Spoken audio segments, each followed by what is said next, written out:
Really? All right, I'm going to call this meeting to order. It is 6 p.m. And I have a roll call and establishment of a quorum, please.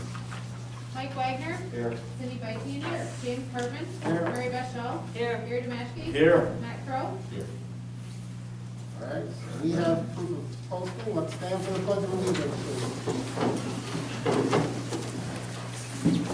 I pledge allegiance To the flag of the United States of America and to the republic for which it stands, one nation, under God, indivisible, with liberty and justice for all.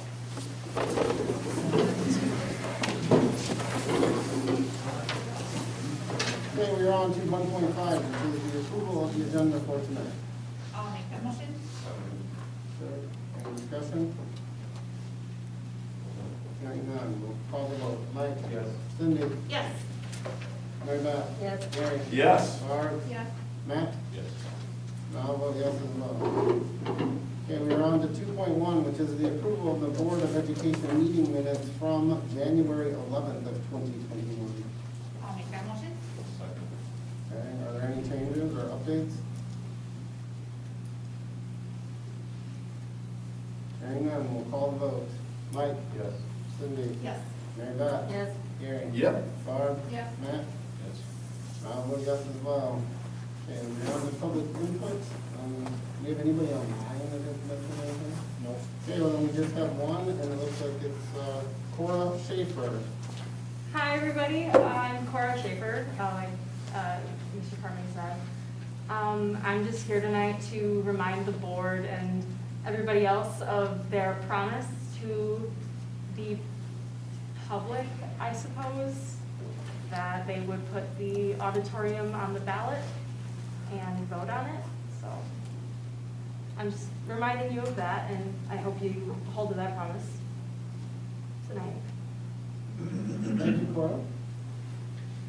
All right, we will move on to 4.1, which is the presentation slash information on the proposed auditorium resolution.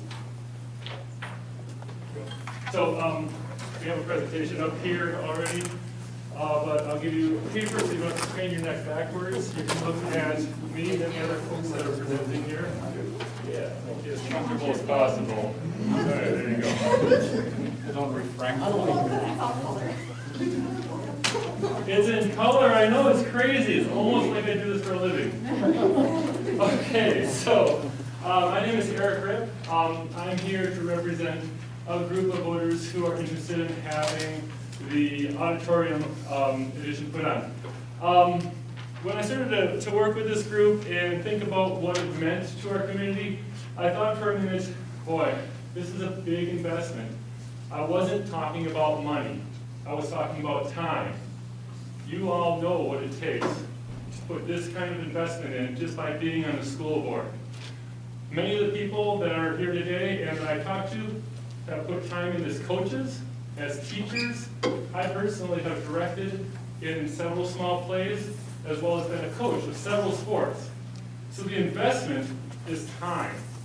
And what I'm here today to talk about is our investment to you, to help you, to lend a hand. So the next slide, please. So it's important to have goals when you have a meeting like this. Our goals are quite simple. Number one, we would love for you to vote yes on adding the referendum to the April 2021 election to add on the auditorium.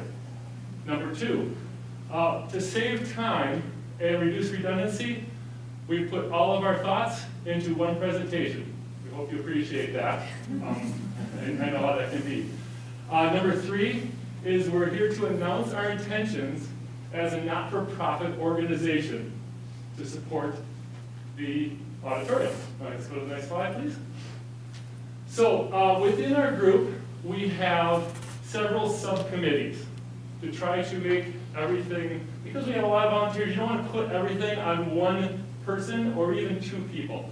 So we've broken it down into pieces and parts. And we're here today to introduce you to those people. Let's go to the next slide.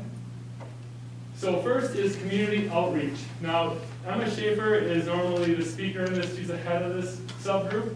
but she couldn't make it tonight, so Leona Schaefer is going to tell you about the subgroup. Hi, everyone. We know that community outreach is one of the most difficult aspects of public projects. And this committee would like to help the school district and the school board to continue your efforts to connect with the voters. There is a strong group of community members that have already invested in plans to canvass for the auditorium project, as well as to continue with online communication and written communication. And one idea that came forth was to do a podcast series as an example of communicating with the voters. And that will help us build momentum as we educate the community about this project. Thank you. Thank you, Leona. So this is actually a really important part. We as a group saw what you did for the first referendum, and we realized how important it was the way you did it. Did everything right. And so we feel like if we're going to do this again, we need to make sure we do it right. So canvassing the community, getting the knowledge to the voters so they know what they're buying into. Okay, let's go to the next subgroup. So fundraising. Fundraising will be headed by Kathy Campbell. Hi guys. So we totally get, like, the hardest thing is going to the biggest obstacle to sell this to voters is the cost. And a lot of people are more concerned about the impact on their taxes than they are about the long-term investment. So we have committed to doing some fundraising in an effort to reduce the cost to the taxpayers as much as possible. So we already have people researching the grants and foundations and endowments that are out there that contribute to projects like these. They're going to continue that research into seeing what is required for us to apply for those, so that the minute it's approved by the voters, we can move forward, hit the ground. We already have people that have experience in grant writing, have volunteered to help us with that effort. We're looking at private donations, nonprofits, local nonprofits that might be able to support this or use the auditorium that might be willing to help us with our fundraising. A lot of the groups at Wisconsin Heights will use this auditorium and get those kids involved in doing some fundraising projects for that. But I think the biggest one is going to be our business donations. So how do you get businesses to donate to a project like this? We see two things. You have to emphasize to them the impact that bringing groups and communities and events that draw people into town, that's what you need. You need customers. And you don't have that if you don't have people coming to the community. So we're really excited about the types of projects we can offer in the auditorium that would be community-wide, that would draw people to the towns. The second thing you have to do is make the businesses aware of the benefits to them personally. And we have a lot of ways that we can have suggestions. We want to be involved in that type of process. You can offer free advertising in the programs with donations. You can do the donor wall. We have donor wall in the auditorium. You can do free and reduced tickets to events for those businesses. You can, sorry, my handwriting's really small. Anytime you go to a show, what's on the back of your ticket? A coupon or a deal to a local business. So if we can be involved in offering these donor levels and what kind of offerings we can do to those people to get their name into the audience's hands. You can do sponsorships, you know, when you go to a show and we stand up at the beginning and we say this performance is brought to you by the Shoebox or the Shack or anything like that. So we have a lot of ideas for ways we can build up business donations. And the biggest one is probably the seat donations. Most times you go to a theater and there's plaques on the seats. So you can do donations and get your plaque on the seat. And we think private people, nonprofits, businesses, Wisconsin Heights clubs would all maybe be interested in raising money to get seat donations. So that's a lot of the ideas we have.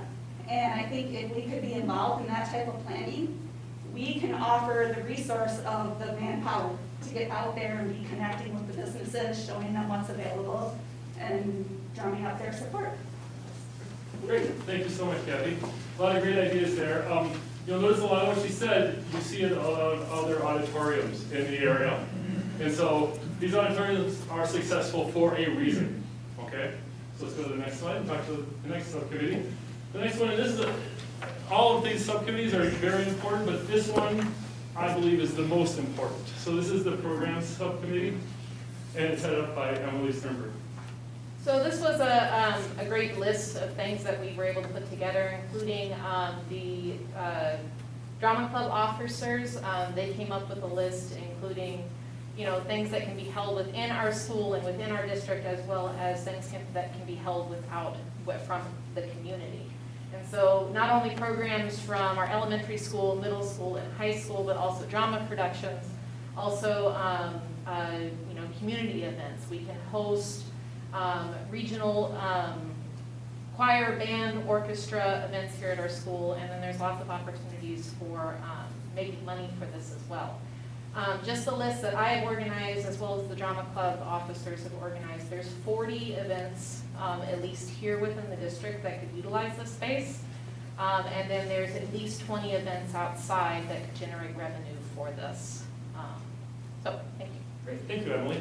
Her list is, or the list that the group, she owns it, that's why I say her list, is very tangible.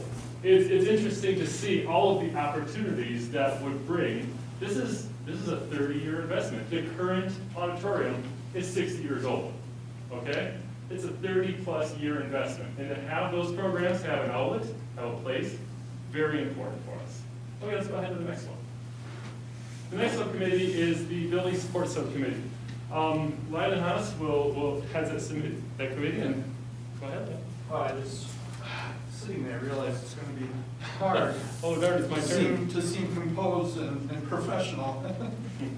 But I think the idea of me taking on this role is that I kind of have the most intimate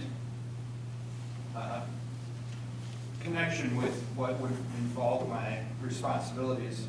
Obviously with Daniela being my wife and her having her network of people, we would be able to reach out and get advice from the surrounding auditoriums and people that know how to take care of issues like ADA compliant and the list of things up there. It'll definitely be a main focus of ours is to, you know, sound quality and just having the logistics of all the activities being able to work as well as they can.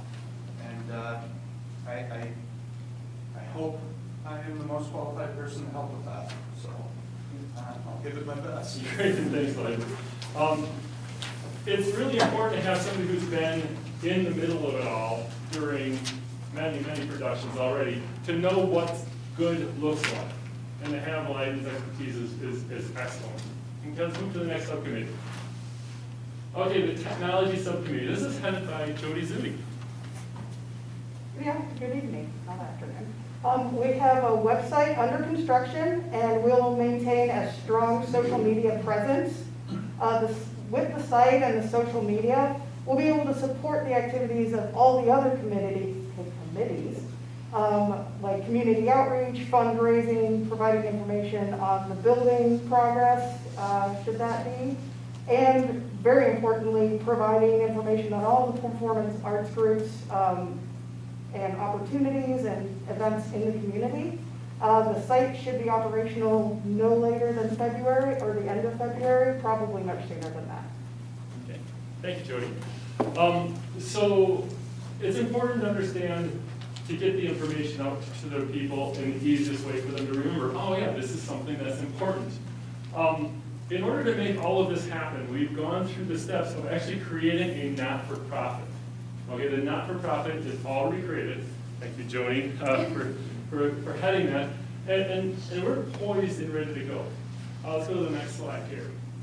Last and definitely not least, I'm going to have our president, Kyle Schaefer, speak on behalf of the organization. Thank you, Eric. So, members of the school board and those that are present online, the Wisconsin Heights Performing Arts Council is created to help promote, develop, support, fund, and sustain performing arts in our district now and well into the future. We created this organization to partner with you. We are here to help you help us, the taxpayers. As you can see, we've got a very diverse set of backgrounds, skill sets, and experiences at your disposal. After all, if we were able to organize, create, and register this growing nonprofit in less than 2 weeks, just imagine what we can accomplish in the time leading up to this vote in April and beyond. We encourage you all to vote yes to putting this referendum on the ballot, to let the voters decide if they will join us in supporting this important community resource. Thank you.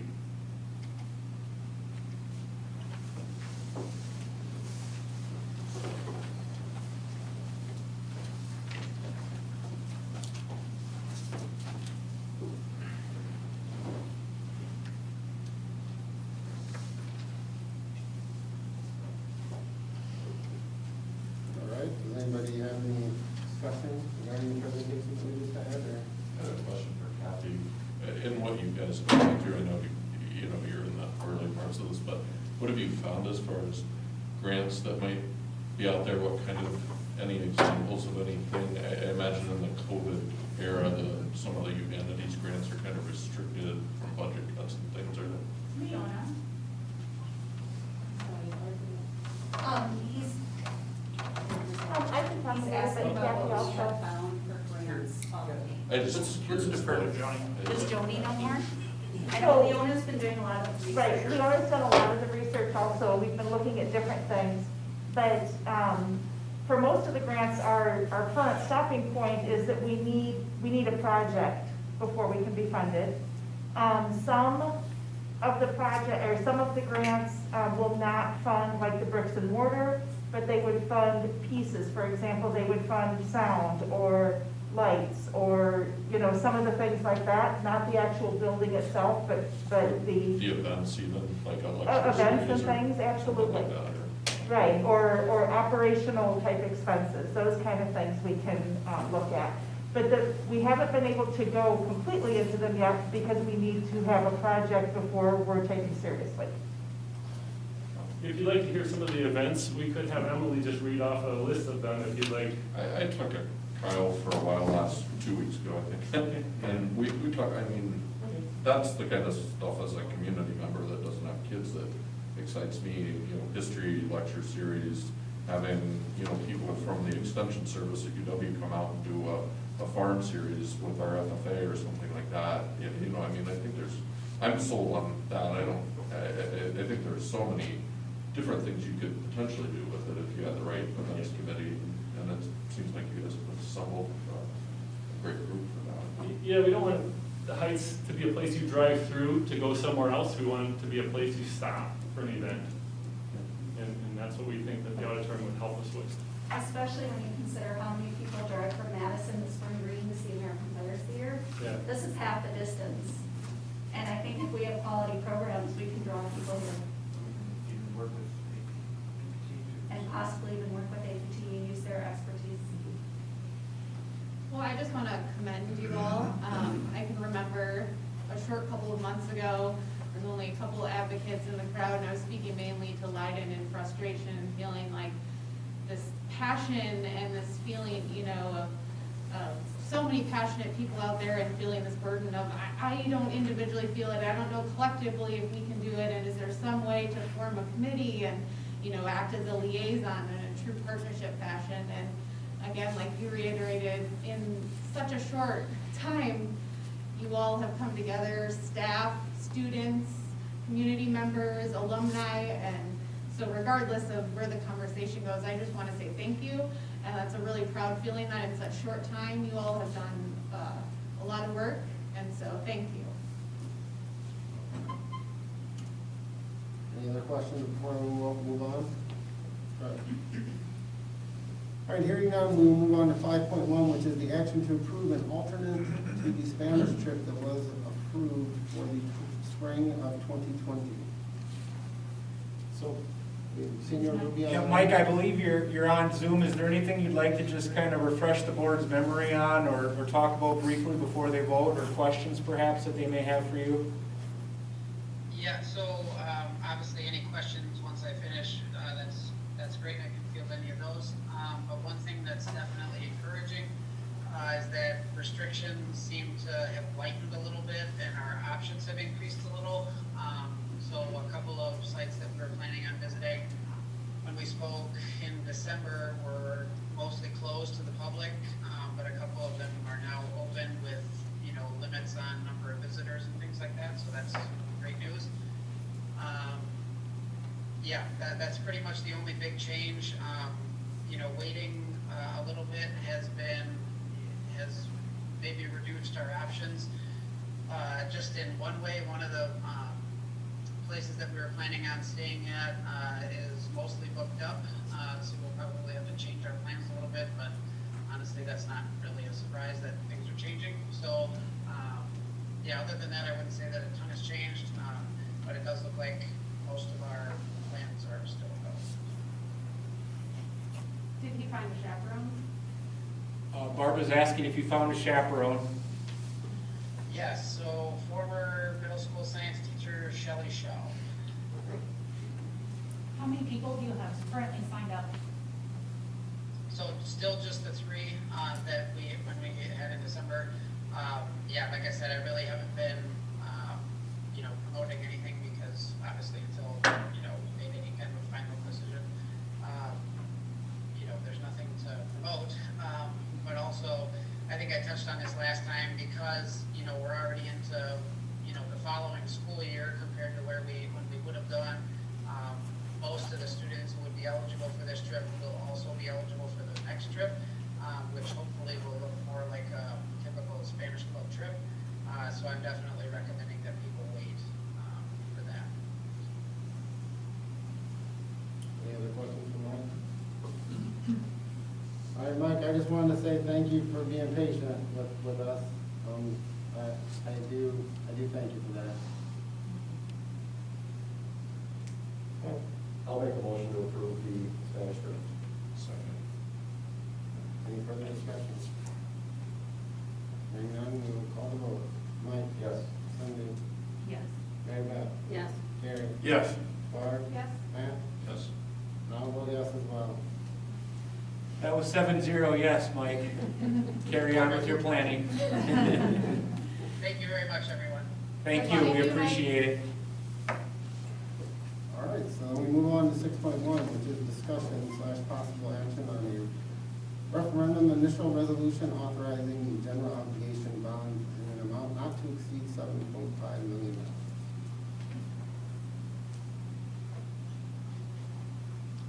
I guess I kind of like to hear from the members that voted no last time and to kind of see where you're sitting, if you've had anything change your minds or. Well, do we want to see if there's a motion and then discuss? I'll make a motion to approve the referendum initial resolution authorizing general obligation bonds in an amount not to exceed $7,500,000. I'll second. Go ahead, Rita, go ahead. Mary Beth, that's the official second, okay. That's the This official. one's really important, so. No, it is. Any other discussion? I still worry about referendum fatigue. We do have an operational coming up in a couple of years. I think tax implication after we just hit everybody with a pretty hefty one this year, and then adding another on top of it. From the community that I spoke to, really are struggling with that aspect of it. That's all I have. So you guys made the motions, did you, I'm assuming that indicates a somewhat change of heart? Well, I voted no before, but you all wanted to put it on in April. I agree. Yeah. This is something I definitely want to see happen. I just don't know that the timing right now is right with COVID, with just passing a pretty hefty referendum are the two, are my reservations for it. I voted yes before. I really struggled with this since, because I kind of, maybe a bad analogy, I feel like we won a tough fought game by a couple points in the fall, and now by putting this on, that maybe we'd be spiking the football or going for 2, which maybe it's a bad analogy from last night. But I also feel like, I tried to get back into my mindset of how I felt in high school when we ran on the cinder track and the whole splitter and the butt story and the cinder in my knee story and like how we wanted an all-weather track and all of that stuff and how I kind of felt like that's where we needed to go eventually. And I don't know, I think what I've been trying to do is boil it down to like a practical notion of what does this specific referendum mean to people and put it in the, 200,000, 300,000, 400,000, property line of what that means on a monthly basis and seeing what a pack of Dunker Donuts at Quick Trip costs or, 6, 99-cent full-ounce coffees there or whatever a month and what people could, get, how much that really means out of month-to-month budget for people. I guess in my lean and in my rambling, I've really struggled. I'll admit I was probably inclined to vote no, just from the timing of it, because we still don't know when we're going to be out of COVID, and we don't know exactly what the economy is going to be. People feel stung from their recent tax bill from the referendum we already passed. I guess in playing it out in my mind, I also feel very uplifted by the students that have come to speak very strongly for it, and now your group, I think, shows the community is, there is a substantial amount of the community that sort of gets why this would be a good thing for our district. And I think in the previous referendum, when I was going to Mary Beth's base camp and meeting with a few people, not a lot of people came out, but I did feel that even some no voters for the original referendum felt fairly strongly about the auditorium part of it. So I also understand that it's not, complete, it's a Venn diagram. It's a complex Venn diagram. It's not, these groups don't perfectly overlap. I guess when we got back to how, I think Cindy and Barb and I, with the original referendum, we talked about maybe we should just put it out to the people and let them decide. And there's part of me that feels like that's the Pontius Pilate, kind of like I'm washing my hands and not really taking a leadership role in like deciding if it should be on the ballot or not. But there's also part of me that feels like, well, maybe that's what we do, because that's how we decide if how the public feels about it. I guess in all my rambling, I'm probably inclined to vote yes now, but I have struggled a lot with it. And just to your point, it may feel like we're taking that leadership, but I think that we have done so much work leading up to it that our limit of what we can do now is tapped. We can't do anything more until we put it to vote. So I think that's where we're at right now.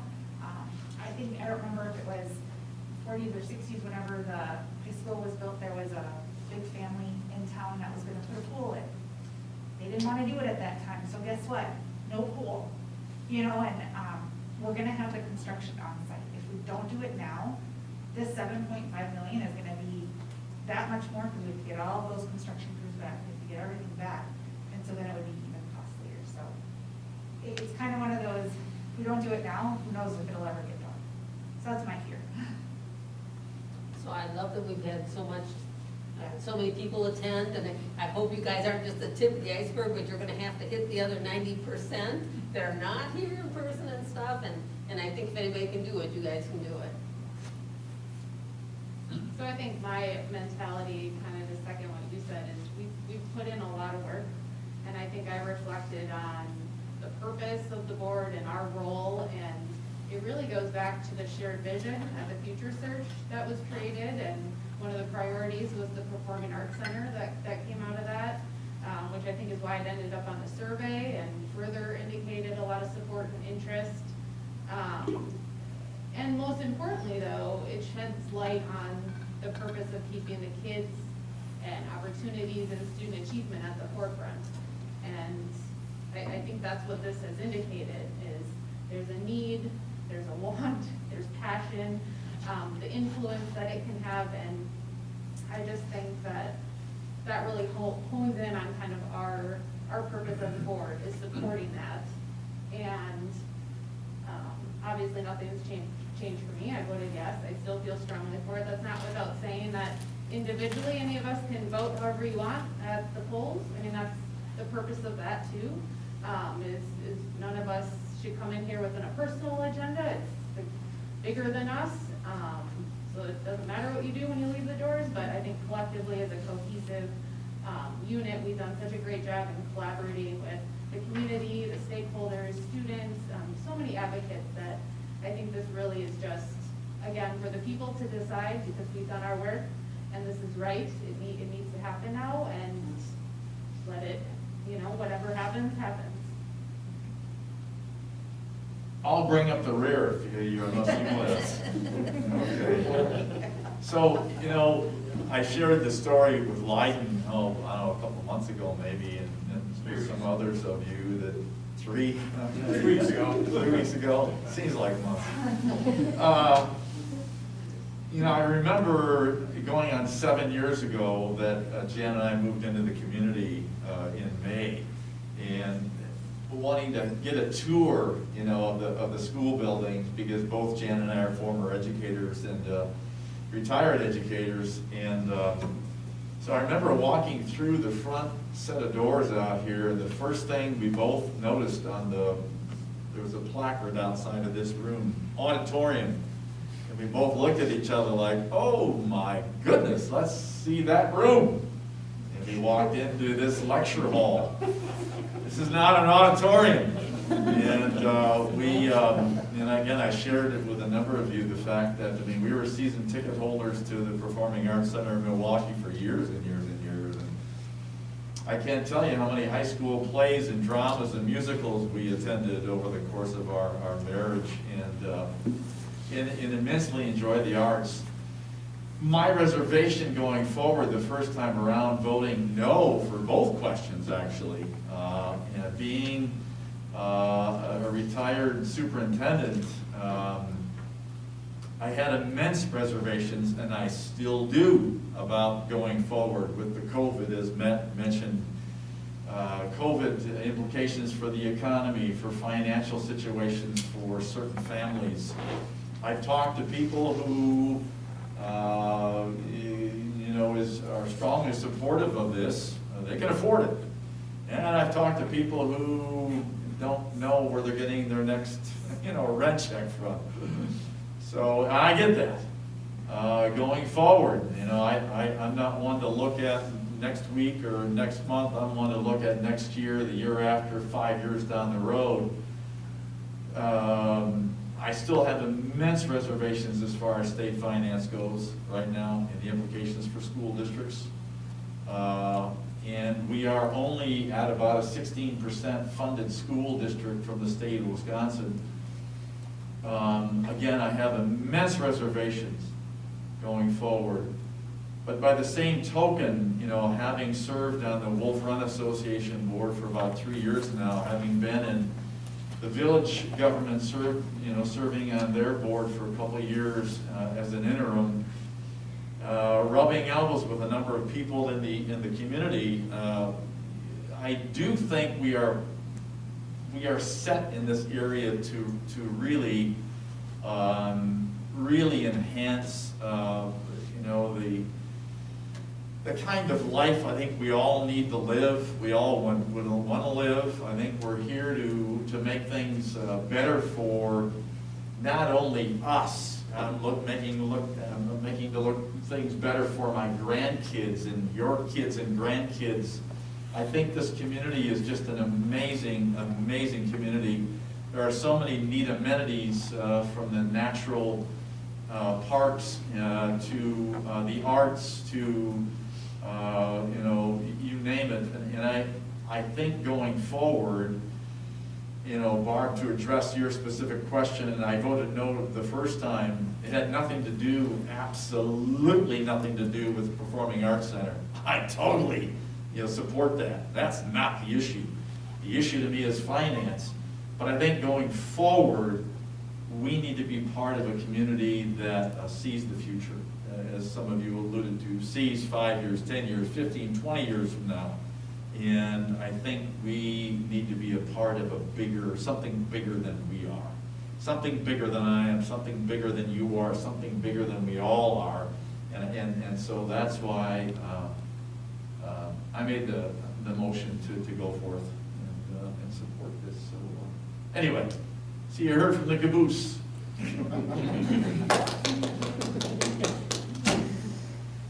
Any other discussion?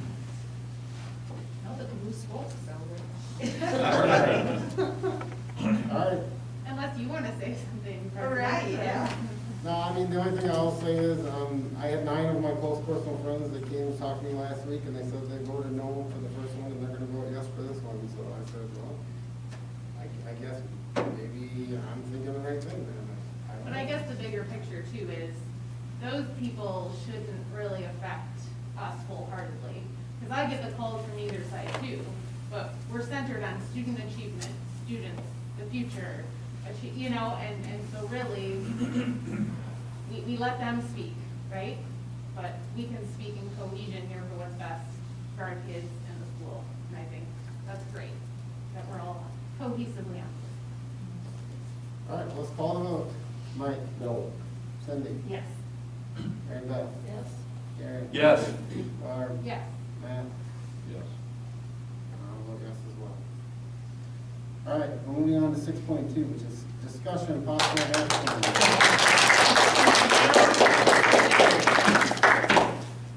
All right, 6.2, discussion / possible action on referendum resolution providing for a referendum election on the question of the approval of the initial resolution authorizing the issuance of the general obligation bonds in the amount not to exceed $7.5 million.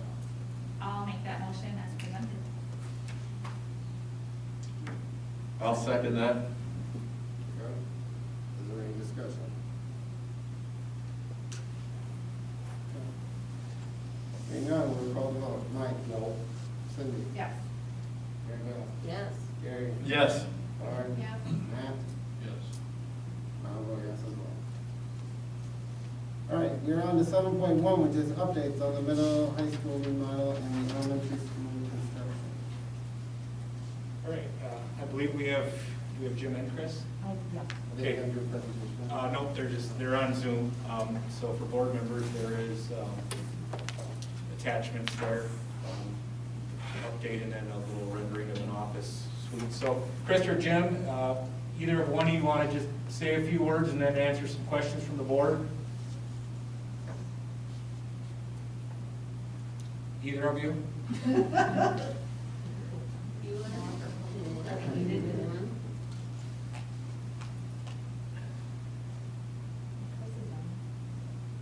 Just, you gotta unmute you? Yeah. Chris is here. Hey, Chris. Hi, guys. Sorry about that.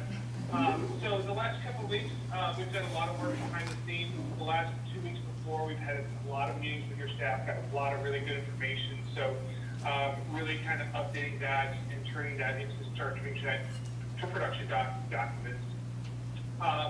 We've submitted the initial traffic studies to the Wisconsin Department of Transportation. I called them this morning and sent them an email, just seeing how everything's going on that. So that is complete. I know our design teams visit the site multiple times. We've been out to playgrounds, taking a look at your existing playgrounds, and finalizing plans to present on that.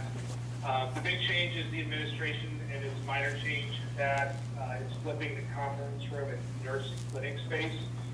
It just functions better for the staff. This was a staff suggestion, so students don't have to go into the reception administration area if they're sick. They can just go directly from the hallway. So made that flip, but other than that, everything is still progressing. Next 2 weeks, we're meeting with the special education department to go over their spaces, making sure they have everything they need. We're also going to start focusing a little bit on some interior design and how some of the aesthetics start to look.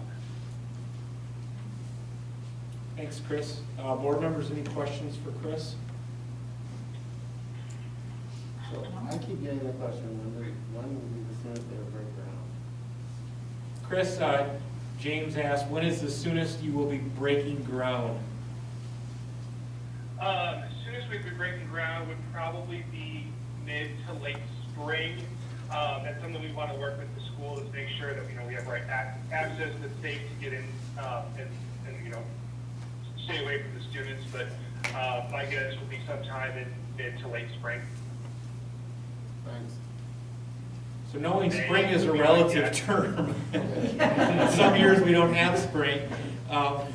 I'm gonna say if the weather is nice and we can minimize safety concerns, I'll preface with those two qualifiers. Yeah. What would you say then? Probably midday. Okay. Maybe earlier mid to late, or maybe late April. Okay. Sorry to put you on the spot. No, that's fine, yeah. I've just been asked that at least twice in the last week. I know, yeah. So, Any other questions for Chris? So Chris mentioned, I mean, and you heard this last time, there's been, since we came back from the holiday break, we've had a lot of meetings right after break with different groups of staff members, and then he's going to join in, Zoom in with the special education staff next Monday. You know, one of the things that throughout this process, Matt Green has done a really good job communicating with his staff, and last year actually did some of his SLO, school learning objective, was around researching facilities, because we were doing the facility study last year as well. So Matt's been very involved in those conversations with the special education staff and working to ensure that those classroom spaces meet the needs, not only like we've talked about for today, but these are going to be spaces that will meet the needs of a diverse student population for years to come, both in what the amenities are and what the space looks like. So I do feel really good about where those conversations have gone from point A to where we are right now, because we've certainly evolved and you know, added things and kind of made requests to meet student needs. So I feel really good about that. Look forward to that with the special ed staff next week. I'm not really seeing any other questions right now, just some head nods. So I appreciate it. Thank you, Chris. Thanks, guys. Thanks, Chris. Good to hear from everyone again. then we move on to the 8.1, which is the 2020-2021 school operations update. Yep. This one. Just once again, keeping everyone in the loop on things as they've evolved and changed. Not a lot in terms of Dane County Public Health. I won't go into the numbers a whole lot there in the bottom. Relatively static, at least from that snapshot. But Katie Hall will show or share more information later regarding case counts and where things are at, both with our local area and then with Dane County and with the state. So I want to go ahead. Decision-making framework, once again, just a placeholder, and this has remained consistent from the beginning. You know, it is exciting. I mentioned to a few people as we were coming in. I have 3 children in the elementary schools, and my 2 children that went to Black Earth had not attended until their older sister had that opportunity as well. So I had 3 children today that had their first day of in-person instruction since March 13th. And I can tell you that those 3 kids were incredibly excited. I don't want to claim that my kids are representative of the entire district, but if their excitement is any indication of how kind of kids feel in general, I do believe, as much as they may not want to admit it to some people, they are excited to be back in school. We got outfits laid out for quite some time, multiple fashion shows in the house to ask which one was better. Hair had to get done. And you did that one. Yeah, well, yes. I cut my son's hair yesterday when I cut mine, so he got the 1 guard. But the bottom line is that it is exciting. It does feel good, and it feels good not only because I think it's good for kids, but the numbers are getting better, and the case counts are getting better, and we're learning things, and we're getting smarter with how we handle these situations and evolving. So it does feel really positive, and that's encouraging because there's been a lot of times where you were struggling to find positive in this whole situation with COVID. So I'm just happy that things are trending in the right direction. If you want to go to the next slide, our instructional delivery, 3-5 hybrid started today, 6-12 is going to start in a couple weeks. Unlike how this felt a while ago, it felt like on this one it was kind of like hurry up and wait, because we stuck those stakes out in the ground so far in advance so we could plan for it. So now it's like, I'm sure Liz is like going crazy as she's trying to plan and get ready for what's going to happen at the 6-12 level. But we're almost there, so that's encouraging as well. Mr. Moore. Cool. So my 3 slides are exactly the same as they were before. There was really nothing new. The kiddos that were signed up to attended starting today. I guess the only thing that I don't know that I've ever said is, if you get a chance and you see Carrie call, please thank her for all of her hard work. Once Maisel was added, it was a whole other level of, I can't even imagine what it looked like on her end, but for her to do it in the amount of time she did is remarkable, especially with the limitations we have. So really hats off to her for doing that, because I can't even imagine planning this is easy, not easy, but like it's doable. That I can't even comprehend. So yeah, the next 2 there, Bev, are just the same kind of numbers where we're at, and then percentages is the next one of who's in person, who's online. Any questions for Scott? All right, thanks, Scott. Dale? Well, today was a good day. I'll just start there. It was, excited is a good word. I'll use the word giddy. And maybe that's a personal feeling, but the first day of school is always it's one of my favorite days of the school year. Today felt a little like that at Maisel, and just very exciting. So kids were happy to be back, staff, we were happy to have them back. Things went very well. I will echo what Scott said about Carrie. She's been wonderful. We've been on the phone a lot, I'll say the last week. I know she worked over the weekend. We had some late changes with her busing, and we had to make some changes even as late as this morning with adjusting some routes for the midday and the PM routes today. It's just been really good. And the drivers overall really were paying attention. They had their sheets out, making sure they had all the kids in the right spots. Seating charts went really well. So that piece is a complicated piece, and overall went very well. So when the middle high school joined the other 2 buildings, she'll do it all over again. So that will be another piece that we'll have to deal with at that time. The slide up above, similar to our last board meeting, I know Jordan did email the board just when we had to make some adjustments with 4th grade and 5th grade. We made some classroom changes there. So 4th grade was probably the biggest change, where we had to change some students to some homerooms. We have 1 teacher that's teaching all online, and the other 2 have 2 in-person groups during the day. But in general, just excited to be back, and looking forward to the days to come. So any questions for me? Thanks, Dale.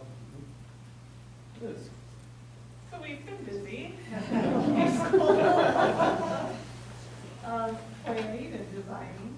So since our last meeting, Carrie has confirmed that our transportation schedule is going to work. So we are going to be able to have students start the AM session at 7:55 in the morning and be done at 11:05, and then we will have a afternoon group coming in at 12:05.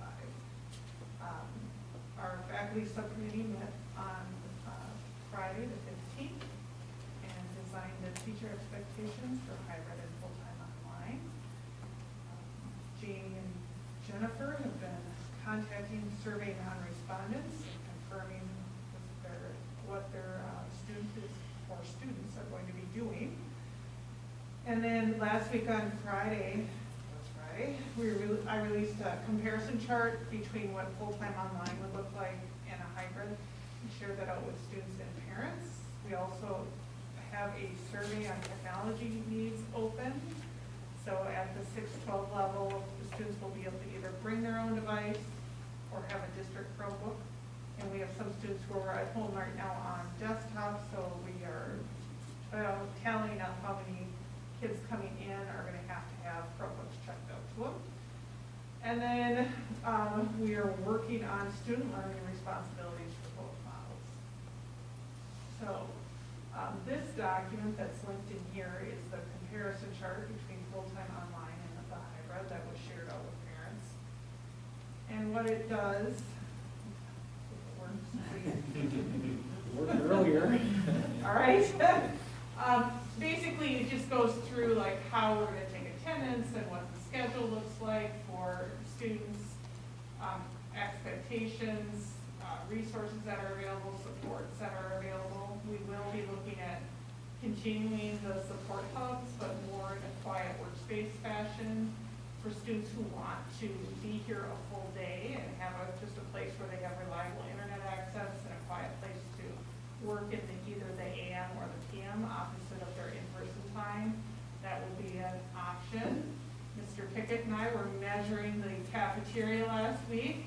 I have a PVC pipe that is 6 feet in length, so I can just easily move things between. It's very exciting. So I know, these are the things that make your life exciting every day.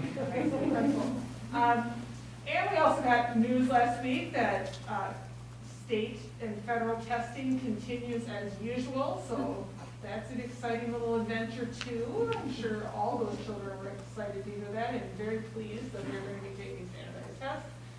And then just credits and the commitment that we're looking for and ongoing restrictions that have to be in place. So that went out last week as a piece of communication. And then in the next 2 weeks, just 8 minor things to do. Make sure the student expectations for both models are communicated. We're in an instructional calendar so that it is easy for kids and parents to keep track of when their kids are coming and going and when big dates are within the calendar. We're going to create a video on cleaning procedures for student chairs and desks. I'm hoping that I'm not starring in that, but one never knows. We're going to create signage to help with distancing and masking. Right now, we're looking at the middle school schedule and confirming middle school classes that are online only, and then those students who are choosing to stay online in middle school are going to be grouped together in online only classes. This will help ease the burden on teachers trying to live in 2 worlds.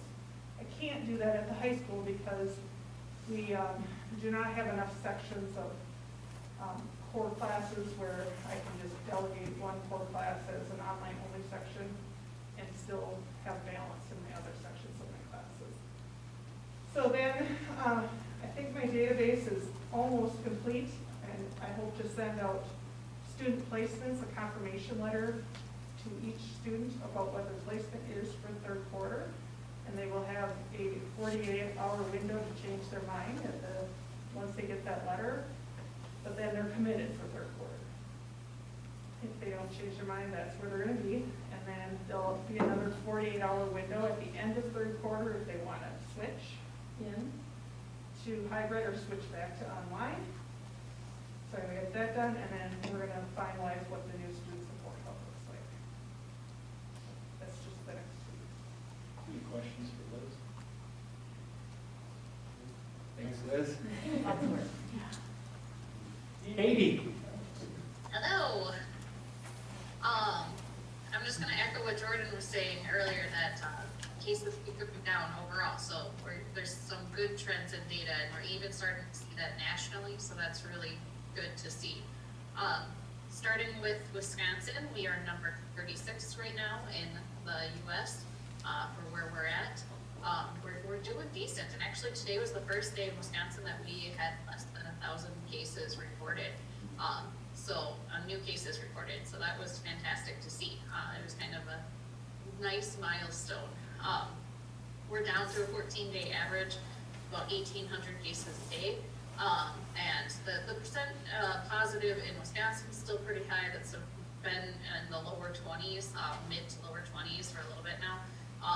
Hopefully we'll see that continue to go down. Other nice thing is there's been over 300,000 vaccines given in Wisconsin. It's rolling out. They're slow, but we're seeing it just starting to speed up a little bit more. So that's a fun number to watch. Just kind of showing you guys these again. As you can see, we're seeing less and less of that red. Every now and then a county kind of changes to red here and there, but we're staying mostly in the very high. We're seeing more high ranges in Wisconsin, when back just a couple months ago that was pretty much all red. It's nice to see that changing colors there.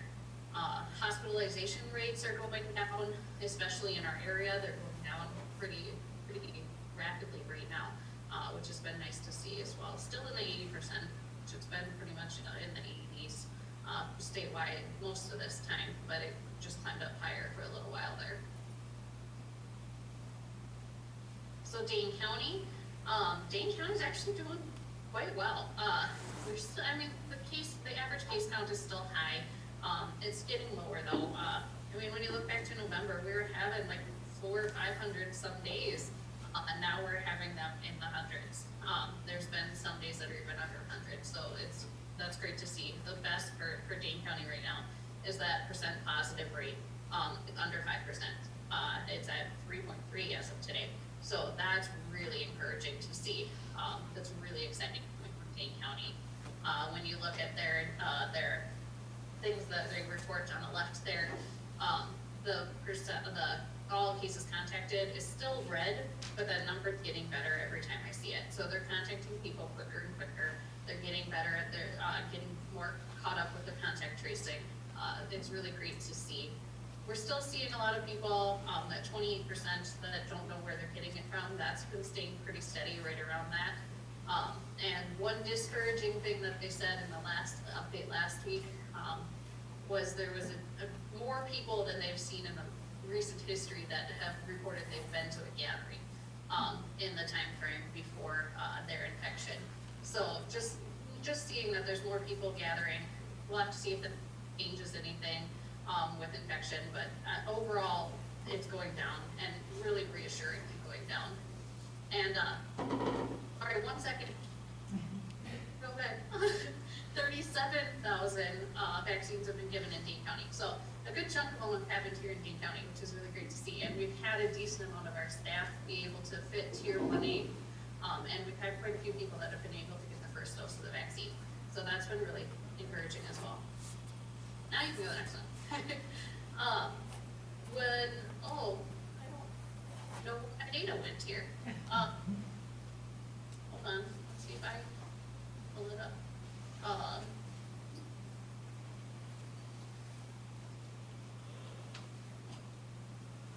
Well, I can go look for it, but. It's all right, Katie, I'm gonna try the old refresh. I learned this in college.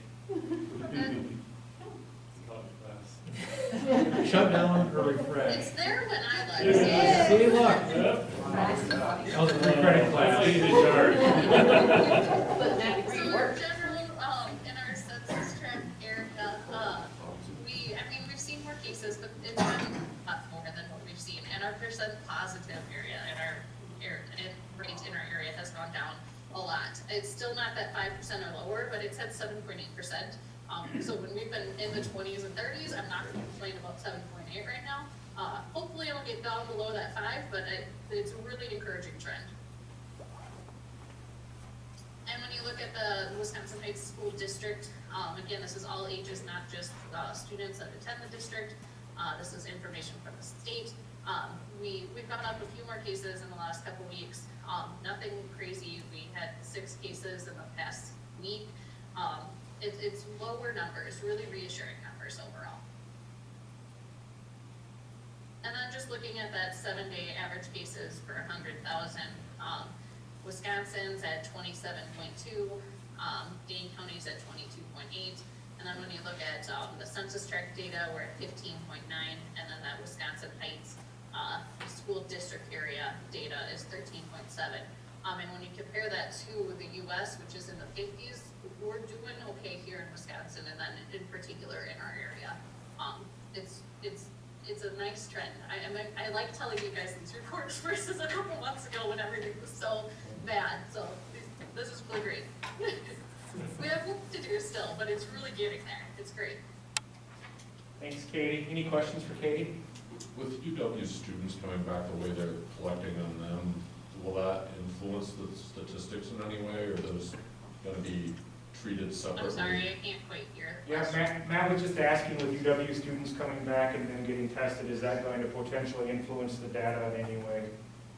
That's a good question. I'm assuming they're kind of trying to normalize they look at how often somebody's getting tested in some of these data points. So if anything, it would be, there's so many more tests to the amount positive, because potentially there could be a lot of negative tests, there will be some positives, but there's a lot of testing happening, which would skew that percent positive number. But they've been doing some work more recently to try to account for frequent testings. So I think we'll have to see what happens for sure. I'll keep an eye on it, but I think our data will stay pretty much accurate the way it's been reported already. Katie, have you heard anything about the app that is put in place where if you're in proximity, it'll let you know? Are people actually using it? I have no idea how many people have signed up for it. I personally did. I think it's a really interesting idea, and I think its potential is fascinating to me as a public health person. But I have no idea how many people are actually using it. I know some people have gotten it, and there's been other nurses talking about how, it was like the apartment next to them had COVID, but then since they are Bluetooth through the wall, it alerted them that they had a close contact. So there's probably some bugs with it, but I think the concept of it is pretty cool and kind of gives you an idea of what might be going around you. Any other questions for Katie? Katie, I just wanted to say, this is James Cartman. You've done an amazing job taking the lead on getting people their COVID vaccinations and sending out, when things are available, and I just think we're very lucky to have you. Well, thank you. Thanks, Katie. Mr. Green, Matt Green. Yeah, and I want to reiterate what James said about Katie and the vaccine, because that's not an easy endeavor, and between her diligence, and working with public health and her background that way, and then along with Sauk Health, because Jordan and Katie have been in communication with Sauk Health, and so anybody who hadn't been contacted by public health in Category 1A, they've been getting phone calls from Sauk Health, which also Bev was able to work a couple hours on one night while we were communicating with Sauk Health to get our Category 1A. So that's all special ed teachers, EAs, which OT, and Katie, of course. So we're moving in the right direction and getting everybody vaccinated. And then I left this slide in here. And please mark your calendars for 7 o'clock community board members on February 11th. So it's easy to remember, 7 o'clock on the 11th for Tasha Shu, and virtual presentation, Zoom link going out on social media in the next few days, and it will be posted on our website. That's all I have. For the students, will it just be everyone will join, or? Yeah, for the students, for middle school, high school, everyone, what we're planning on doing is the schedule will be without periods 8. So teachers will take attendance, and then they'll be in their class that they would be in at 1 o'clock, and they will all be, the link will be on Schoology, so they can just zoom in and be accounted for, we could say. I'm really excited about this opportunity, and thank Matt for his leadership in bringing this to our school district. Tasha's story is incredibly touching, and her ability to overcome adversity and to have a positive attitude. She was fully functioning, able-bodied until she was, I believe, a junior in high school, and actually this isn't meant to be a bad thing with auditoriums, but actually fell through a trap door during performance and broke her back as a high school junior. So I've been wheelchair bound since. She actually came to the last district that I worked in and gave an in-person presentation at that time, but just to see the emotion that our kids connected with her, and then afterwards for her to have that time and to connect with kids, just incredibly powerful. She was at the state convention last year, I believe, if I'm remembering right. But yeah, I'm really excited and thankful to Matt for working with Tasha to bring her here for our students, and then want to encourage community members as well. If you need a feel good, this one will be a feel good, so zoom in. Any questions for Matt? Sorry. Thanks, Matt. Andy? Yeah. Okay. What's up? Can you hear me okay? Yeah. I'm a little disoriented being on Zoom. We got you. Okay. So, not much has changed since the last public health order. We're in status quo until mid-February, so I just wanted to give you a quick update on other activities that are going on around the school. The play, which was shut down at the previous public health order, has now resumed practice. They are going to perform and stream their performance on February 20th, so I'm sure there's some people there that could give you more details than that, if you're interested. And we'll provide more details on how you can access that when we get closer to that date. FFA is always incredibly active. Kim Hauser is keeping these kids busy. Currently have some delicious strawberries for sale, so contact Kim if you're interested in that, or a child who's in FFA, get in touch with them. Forensics will be starting up with virtual competitions pretty soon. FBLA, our new advisor, Deanna Savage, our business ed teacher's been awesome. She's been keeping those kids busy. We have a blood drive coming up on February 11th at North Gym. And she's also been providing those kids with some virtual competition opportunities, and they're currently waiting on results from their tests for that. Art Club has been active. Academic Bowl competed virtually, so lots of cool things going on at the school still, despite all of our limitations this year. I also did want to touch on facilities. Currently, what we are doing and what we've been doing since last March, I believe, is allowing kids who are 13 and older, who are from our district, be supervised in activities in our facilities within public health's guidelines, as long as they were supervised by a district coach or staff member. I've been getting a lot of inquiries about this, and we don't have a specific timeline set, but we have spoken about this as an administration team, and we did talk about keeping in line with our theme of turning the dial and slowly getting more people back into the building.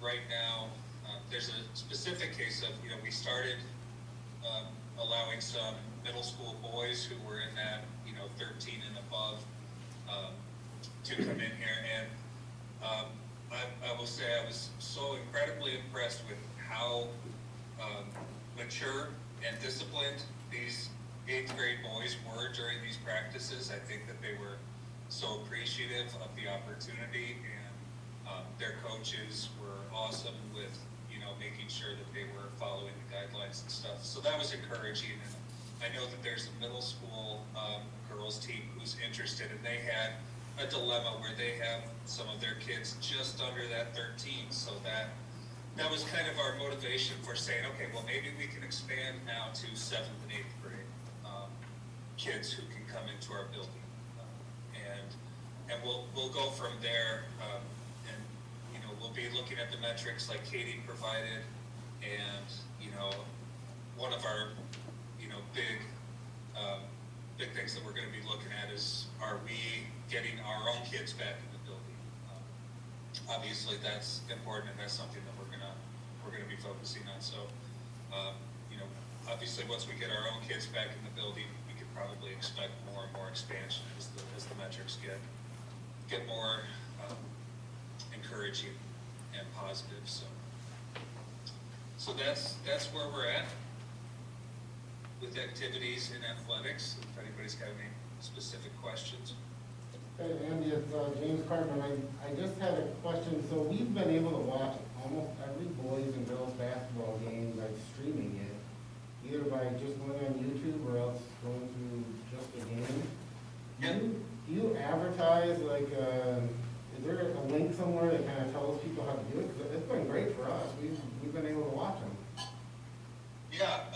So usually when you go to our athletic schedule page on the district website, where you can see the calendar for the week, it has the link right on the date of the competition. Most of them have that. We also post on our Facebook page the day of the event, where you can stream it. So you can look either at our website or our Facebook page. Thank you. Yeah, it's been really nice to be able to watch the boys and the girls. Yep, it's really cool, and we've got our own system ready to try out as soon as we get the green light to start hosting events again. So, Sunday. Yeah. Any other questions for Andy? Thanks, Andy. Yep. Just the food service slide, just did the quick math on this one. It was 1,272 meals per week is what it comes out to from the food service department that's going out. So just kudos to Rebecca and her staff and the work that they've done to provide for families that, for whatever reason, whether it's very busy or just struggling a little bit to make sure that they're fed and they have food for their kids. So that's awesome. Go ahead, Bev. Just last slide here. You know, in addition to what's up here in terms of the dates, I just thought to myself leading into tonight, like, what are some key talking points? And I guess I came up with 4. So number 1, you know, so long as the 6 foot of distancing remains basically the going rule, if you will, with the numbers that we have and things like that, the hybrid schedule appears to be the schedule that we will be in for the foreseeable future. I don't know, I can't predict what public health is going to do. I mean, that's a DHS recommendation as well, so it's not like Madison, or Public Health, Madison, Dane County just came up with that themselves. And admittedly, some of the stuff that they have done has been more restrictive than any other part of the state, but in this regard, it's not. I mean, that recommendation comes directly from DHS, so until that changes, it's simple math, and Liz has her 6 foot PVC pipe, but it is what it is, and just the numbers, that's the scheduling reality. I know that's frustrating for some people, and I completely understand that, but at the end of the day, we've tried really hard to follow the rules for many reasons, and I think part of the reason why we've been successful in remaining relatively healthy as a community and a school district is because we have been smart about what we've done. So that's one piece. Matt talked a little bit about the vaccination.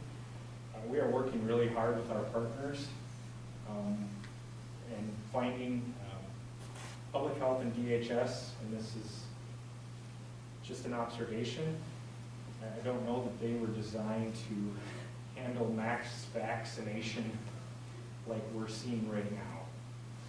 So for us, we are trying to utilize our resources through like Sauk Prairie Health and other providers rather than working through DHS or Public Health Madison, Dane County, because it appears to me that those will be conduits to getting that done sooner.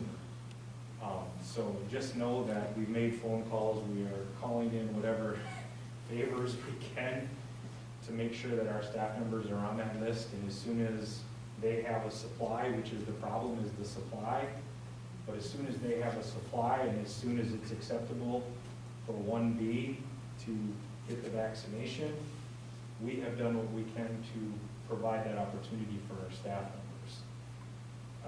You know, every once in a while people will ask, well, like, what would shut down the school or what would shut down the classroom? There's not necessarily like a magic number unless DHS or Public Health tells you, but from a school district standpoint, what would shut things down is if we just can't staff. And that's the reality as you look around the state, when classrooms are closing, when schools are closing, when districts are closing, it's because they run out of staff. They have too many people on quarantine. So if people are asking you, like, well, what would lead us to that? That's what would lead us to that. There's no magic number like, oh, if there's 5 cases. If that number exists, I've never heard that from Public Health or DHS or anybody else. But what does happen is you can't staff your classrooms anymore. I hope it doesn't come to that, but I just want to put it out there that those are the things that end up tripping people up, so to speak. And then the last thing, just to put out there to be aware of, as crazy as it feels, because we're like a month into this with winter sports, but the tournament seasons start soon for winter sports. The alternate fall seasons start in the next month to a month and a half. And then the spring seasons will be starting basically right on the heels of that to a certain extent. I share that because unless Public Health Madison Dane County relaxes the guidance in our ability to host events in Dane County, then I just want to foreshadow that we are going to face a great deal of challenges with transportation in March, April, and May. So if there's questions on schedules, or if we're doing unique things with co-curricular schedules to accommodate, it's going to be a matter of, we have, 15 buses available and 15 drivers, and we've got 12 routes, and X number of games and competitions, and there's just only so many buses and so many drivers to go somewhere. And I really see that, like I said, unless public health relaxes those guidelines and allows us to host events here in the spring, that will probably be our biggest challenge, is how do we get people to where they need to go. So, I'm not saying that because I know there's like pending doom, but I'm just putting it out there right now. So if we do find ourselves in that situation, it was like, well, at least we were aware that this possibility does exist, because I see that as a huge challenge. But as I said before, overall, I don't want to end on a negative note. There's so many positive things right now, just the fact that we're talking about having to face potential challenges with transportation, that at least means that things are resuming, we are scheduling things, and people are coming to school and having possibilities for co-curricular events. So I would much rather face those challenges than we don't have to worry about buses because we're not going anywhere or doing anything. So I don't know if you have any questions or anything that you want to bring up. I have a question. So now, we've been very fortunate with winter so far, but now we're having more kids come back to school. So if we have to have a snow day, would that be then an online day? No. So I guess a couple of reasons. Number one, I don't know if you have seen things, but there's been a number of scenarios where other districts, even in Wisconsin, have had situations already where they either have or have not made the decision that they are foregoing this long-held and beloved for most people snow day tradition that has existed in the state of Wisconsin as long as I know. And districts that have made decisions to say that we are going to dismiss that tradition and rather forge ahead with online instruction. That has been met with very mixed reviews by parents, students, staff members alike. It's so false. Yes. So knowing that dynamic, and then also understanding a little bit about the pressure, the anxiety, the stress that the last 10 months has placed on everyone, as goofy as it sounds perhaps to some, we decided administratively that in an effort to maintain some sense of normalcy, if we have what would traditionally have been called a snow day, we will still call a snow day, with the caveat that if we get above 2 of those days, we are equipped. It would take a little bit of planning and communication. So if you rewind 2 years ago, and I believe we had 8 or 9 snow days, you would probably not see us allow it to get to that point. But as an example, I've been carefully watching the weather for tomorrow. I don't believe we need to have a traditional snow day tomorrow. That was actually Sorry, on my everyone. But if we would have to, yes, we basically administratively said we will allow up to 2, and if we get beyond 2, well then we'll communicate, we'll mobilize, because there are some logistics for staff members as well. for them to just say, well, Jordan decides at 5:30 tomorrow morning that we're going to teach online. They may not have all their stuff at home. They may not be prepared to teach online. So it takes some time and some communication to do that. So yes, great question. That is the point. Did you see the forecast for tonight? Well, that was kind of what started the thinking of that, and then I was like, oh, I wonder what we'll do. The blowing and drifting. Last I looked, it was down to like about 3 inches. I even heard 1 to 2 this here, but. Yeah, more so. But we'll be prepared. I sent Carrie Call a message and said, I'll talk to you by 5:30. So, any other questions? All right, I appreciate it.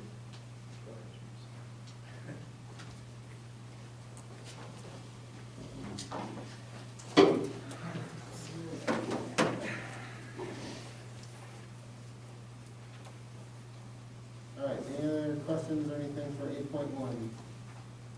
All right, hearing none, we'll move on to 9.1, which is action on the 2020-2022 open enrollment caps for regular and special ed students. I'll make the motion as presented. Second. Go with Mike. Any discussion or anybody have any questions, or Jordan, do you want to give them? Not necessarily. I mean, board members, what you're seeing and what we're proposing should look very similar. I believe it's basically status quo to what it has been for the last 3 to 4 years. What it boils down to is staffing and our availability to meet the needs of the students that reside in our school district. And from there, we try to accommodate as much as we can, but those are the recommendations are based on. All right, well, if there's no other discussion, we'll call the vote. Mike? Yes. Cindy? Yes. Mary Beth? Yes. Aaron? Yes. Barb? Yes. Matt? Yes. And I'll vote yes as well. All right, moving on to agenda item number 10, district personnel. Let's, unless someone has an objection, let's just go ahead and combine them all together. I would make a motion to combine 10-1 through 10-4. Second. All right. Is there any comments or discussion? I'd like to make a comment, if that's okay. Sure. No, Amy.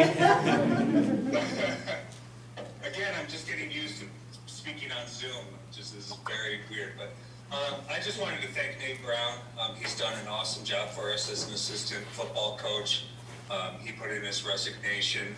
He's just been a great guy to work with. He's been awesome with the kids. He was an assistant on for the previous head coach, and when Trevor Steiner took over as the head coach, Nate stayed on and was really great in that transition and really helpful. And he is going to still stay on with us and help with some of the technology stuff that he was so good at. So he'll still be with us, but in some capacity, just in a much more limited capacity. But thank you, Nate, for all your work. He was awesome. And then I'm just going to go down the line here. Ivy Hassider, who is our head cross-country coach, is going to move into our a role as assistant track and field coach, which should be very familiar for her because she's been in that position for a couple of years. She took the year off last year, but she was the assistant coach before that. So she'll be coaching our distance kids, which is really going to help out with, there's an overlap with our cross country and our track season. So for Ivy to be coaching the cross country kids and also simultaneously the track and field distance kids, who very often are the same exact kids, is incredibly helpful for us and really makes that much smoother, that transition, and the overlap is not as problematic then. So that's awesome for Ivy. She also coaches pole vault, which is a rare commodity, so we're very happy to have somebody willing to coach pole vault, willing and able. So that's awesome for Ivy. Actually, I just remembered too, for cross country, I'll just throw another note for athletics. We those were more limited opportunities for cross-country in this alternate fall season that's coming up. But we reached out to the Rock Valley Conference, who also moved to the alternate fall, and they allowed us to join in all of their competitions this upcoming spring. So that was a major win for us, something I was very excited about. So it'll be kind of a Capital Rock Valley Super Conference this spring. Not super spreaders, super conference. So we're very, very excited for that. And next up is Kayla O'Connell, who's going to take the head varsity softball coaching position. Kayla also coaches our varsity volleyball team. She's done that for over 10 years. She's also coached softball for our youth leagues for almost 20 years. I mean, so we're talking about a person who's put in an incredible amount of time with the kids in our community. I had kids reaching out to me when they saw this item on the agenda. They were very excited about that. So we're really happy that Kayla's going to be on board, and she's going to be way busier than usual. I just can't emphasize enough, how much time Kayla puts in for our kids, and I'm just really, really glad that she's going to be taking on that role too. And then Eileen Helmenstein, who is a familiar face around here, not so much to me, but I know that she did coach JV2 volleyball here for over 10 years. So she's going to be returning to a similar role and helping us out with our volleyball season this year and going forward. So and like I said, I've just heard so many good things about Eileen just within the community. So I think it's a really big win for our kids, and it's cool to have her back. So really happy with those hires. Something to be excited about. Thanks, Andy. Any questions for Andy? Okay. Any other discussion about the motion? Yeah. Hearing none, we will call the vote. Mike? Yes. Cindy? Yes. Mary Beth? Yes. Gary? Yes. Matt? Yes. I vote yes as well. Okay, moving on to 11.1, which is our first reading of some policy updates.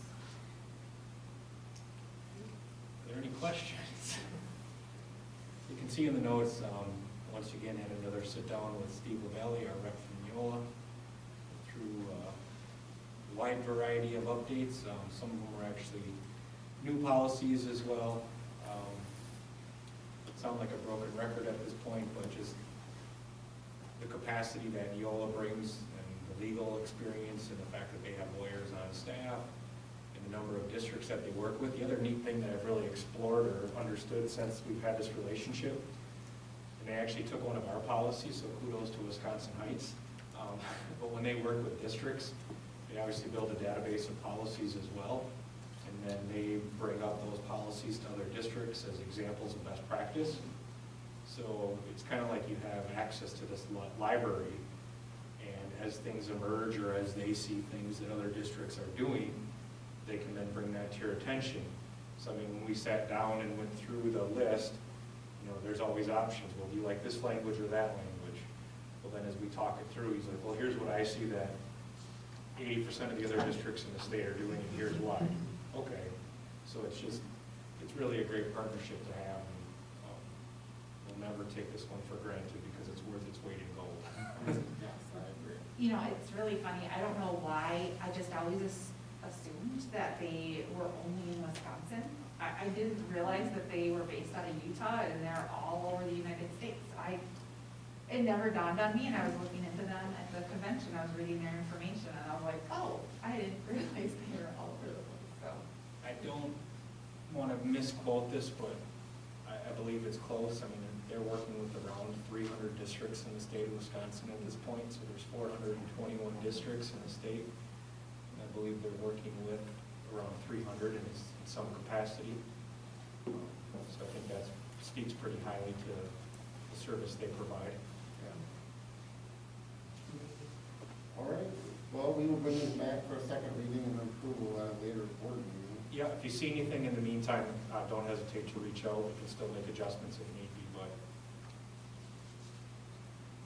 All right, well, we'll move on to 12.1, which is public acknowledgement of a laptop donation by Logan Stewart. Thank you, Logan. Thanks, Logan. This has a HP ZBook 15 Intel i7 250 gigabit hard drive to the technology department. Him and Scott W. were geeking out. I said, good. Is it worth $500? No? Okay, well then, we just need acknowledgement. So, All yes. right. Well, 13.1 is future meeting dates. There's a lot listed there. Does anybody have any questions or anything to bring up? No? Okay, well then, we will do a roll call to an adjournment to executive session. We'll just call the roll call. Yep. Mike? Yes. Cindy? Yep. Mary Beth? Yes. Gary? Yes. Barb? I'll vote yes as well. Okay, we'll give a few minutes and then we'll call ourselves back. So the official meeting's over. Thank you. Thank you, everyone. You guys can sleep now. Done. We're- First part of it. We'll stay in here. That was